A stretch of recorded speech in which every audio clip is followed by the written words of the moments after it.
Nikiwa naelekea kumaliza, nitumie fursa hii kumpongeza Mheshimiwa Dr. Samia Suluhu Hassan, Rais wa Jamhuri ya Muungano wa Tanzania, kwa jitihada alizofanya katika kuboresha sekta ya michezo.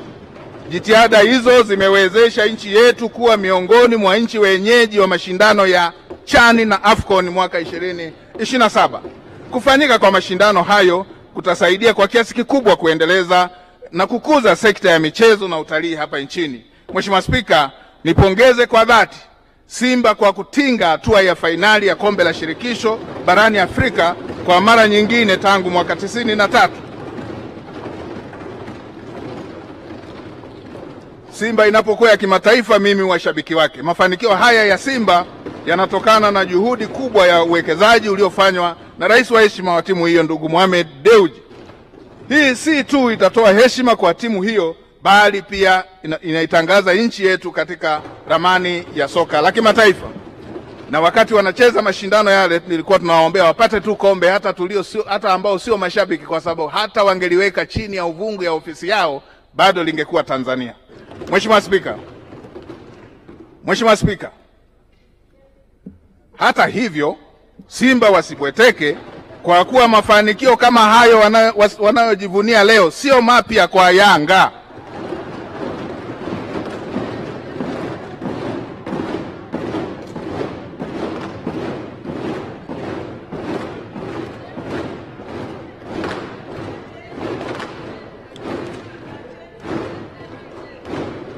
Mheshimiwa Spika, mafanikio hayo wanayojivunia Simba sio mapya kwa Yanga, kwani walifika hatua kama hiyo mwaka juzi na walitolewa tu kwa uwiano wa goli la ugenini, hawakushindwa.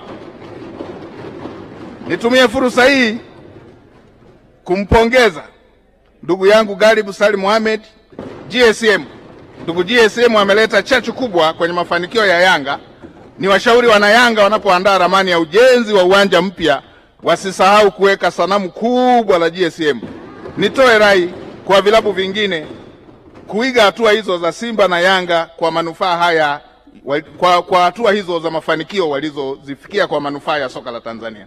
Mheshimiwa Spika, nimpongeze kipekee mzee Said Salim Bakresa kwa uwekezaji mkubwa katika tasnia ya michezo. Huyu ni wa mfano.